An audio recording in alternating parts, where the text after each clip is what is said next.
Titanic নামক বিশাল জাহাজের সাথে পরিচিত নয় এমন কাউকে খুঁজে পাওয়া বেশ কষ্টকর। বিশেষ করে জন ক্যামেরনের টাইটানিক সিনেমার পরে এই টাইটানিক যেন পরিচিত পায় নতুন এক ভিন্ন রূপে। সেই ডুবে যাওয়া দৃশ্য দেখে কাঁদেনি এমন লোকটিও খুঁজে পাওয়া যাবে না। কিন্তু আসলেই কি এই টাইটানিক ডুবেছিল, নাকি এর পিছনেও আছে কোনো রহস্য? তো চলুন দেখে আসি এর পিছনে লুকিয়ে থাকা রহস্য। এই টাইটানিক যখন বানানো হয়েছিল তখন এর ডিজাইনার থমাস এন্ড্রু দাবি করেছিলেন এই টাইটানিক কোনোদিন ডুবানো সম্ভব না। এখন অনেকের মনে প্রশ্ন জাগতে পারে তিনি কেন এরকম দাবি করেছিলেন। আসল বিষয়টা ছিল এই টাইটানিকের নকশায়। টাইটানিককে বানাবার সময় একে এমনভাবে বানানো হয়েছিল যে এর মধ্যে ছিল অনেকগুলি কম্পার্টমেন্ট, যেগুলো একটি আরেকটি থেকে আলাদা, এবং মধ্যবর্তী যাতায়াতের দরজাগুলিতে ছিল সম্পূর্ণ পানিরোধক দরজার ব্যবস্থা। এইরকম কম্পার্টমেন্ট যুক্ত করা হয় প্রথম টাইটানিকে, আর এখন পর্যন্ত বর্তমান বিশ্বের প্রতিটি জাহাজে এবং ডুবোজাহাজে ব্যবহৃত হচ্ছে এই কম্পার্টমেন্ট ব্যবস্থা। এখন অনেকের মনেই প্রশ্ন জাগতে পারে যে এই কম্পার্টমেন্ট থাকলে সুবিধা কী? ধরুন কোনো এক জাহাজের মধ্যে মোট 10টি কম্পার্টমেন্ট আছে। এখন কোনো এক দুর্ঘটনায় জাহাজের বাইরের কোনো অংশে ছিদ্র হয়ে গেল আর সেখান থেকে পানি ঢোকা শুরু করলো। এ সময় ক্যাপ্টেনের আদেশে জাহাজের যে অংশ ক্ষতিগ্রস্ত হয়েছে শুধুমাত্র সেই অংশের কম্পার্টমেন্ট বন্ধ করে দিলে জাহাজের মধ্যে ঢোকা পানি শুধুমাত্র জাহাজের একটি কম্পার্টমেন্টকে পূর্ণ করবে, কিন্তু জাহাজের বাদবাকি অংশে পানি ঢুকতে পারবে না।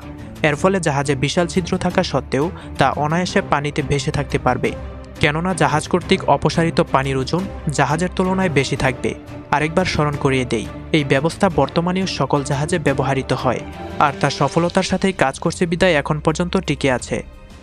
এবার ফেরা যাক মূল ঘটনায়। প্রায় 101 বছর আগে 1912 সালের 15 এপ্রিল আটলান্টিক মহাসাগরে ডুবে যায় টাইটানিক, আর এই দুর্ঘটনায় প্রাণ হারায় 1517 জন। ইতিহাসে একই সাথে এত প্রাণহানি বিরল ঘটনা। আর এই প্রাণহানি ঘটেছিল টাইটানিক নামে এক বিশাল জাহাজ ডুবির ঘটনায়।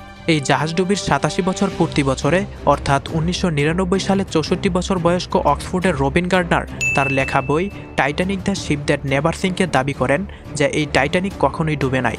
আর তার দাবি অনেকটাই মিলে যায় কথিত টাইটানিকের বেঁচে যাওয়া যাত্রীদের দেওয়া সাক্ষীর সাথে। বেঁচে যাওয়া যাত্রীদের মতে ডুবে যাওয়া টাইটানিকের লোগো ছিল অন্যরকম, তা কোনো মতেই টাইটানিকের সাথে মিলে না। রবিন গার্ডনারের মতে 15 এপ্রিল 1912 সালে যে জাহাজটি ডুবেছিল সেটি ছিল অলিম্পিক নামের আরেকটি জাহাজ। বিশ্বাস করতে কষ্ট হচ্ছে, তাই না? হবারই কথা।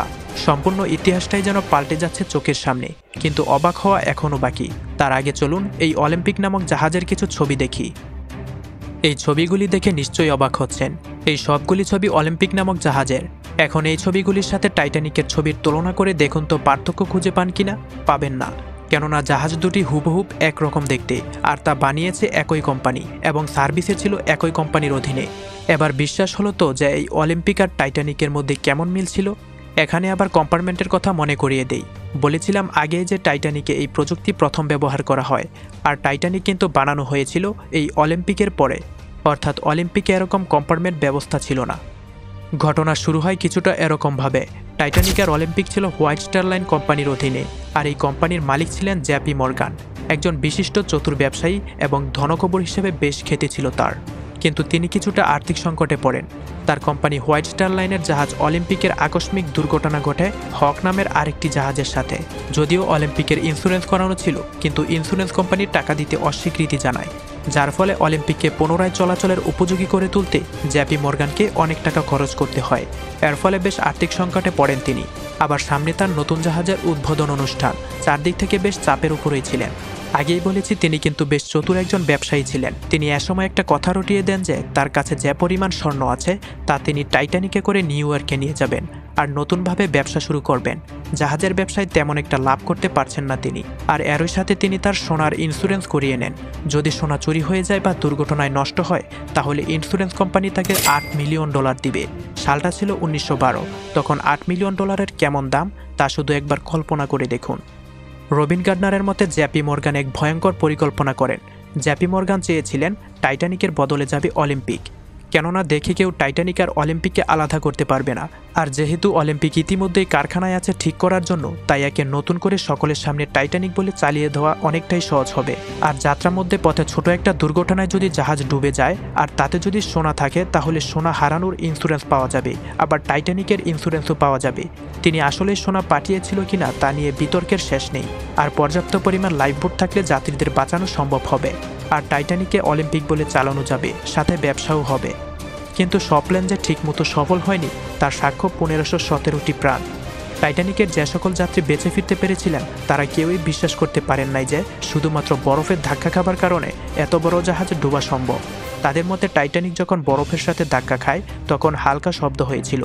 যদি বরফখণ্ডটি এত বেশি বড় থাকতো তাহলে জাহাজটি ধাক্কা খাবার ফলে যাত্রীরা অবশ্যই অনেক জোরে শব্দ এবং কম্পন অনুভব করতেন, কিন্তু তারা এরকম কিছুই টের পাননি।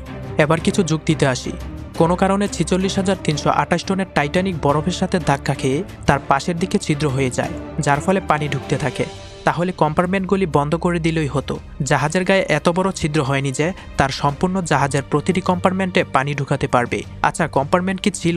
অলিম্পিকে কিন্তু কম্পার্টমেন্ট ছিল না। অলিম্পিকে যখন রেজিস্ট্রেশন করানো হয় তখন এর ওজন ছিল 45,324 টন, কিন্তু 1912 সালে টাইটানিক চুরির পরের বছর অর্থাৎ 1913 সালে অলিম্পিকের পুনঃওজন করা হয় রেজিস্ট্রেশন নবায়নের জন্য। তখন এর ওজন হয় টাইটানিকের রেজিস্ট্রেশন করা ওজনের সমান, অর্থাৎ 46,328 টন। তাহলে কি 1913 সালের অলিম্পিকে আসল টাইটানিক? আচ্ছা, পানির নিচে টাইটানিককে খুঁজে বের করার মূল উদ্দেশ্য কি? ভাবেন তো, একবার যে জাহাজ ডুবে গেছে সেই জাহাজ খুঁজে বের করতে কে টাকা নষ্ট করবে? সমুদ্রের অতল পানির গভীরে কতই না জাহাজ আছে, যদি না এই টাইটানিক থেকে তেমন আয় করা সম্ভব না হয়। এইসব খোঁজাখুঁজির মূল উদ্দেশ্য ছিল জেপি মর্গানের হারিয়ে যাওয়া সোনা খুঁজে বের করা। বর্তমান বাজারে এর মূল্য কত একবার হিসাব করে দেখুন, কিন্তু দুঃখের বিষয় তা কিন্তু খুঁজে বের করা সম্ভব হয়নি।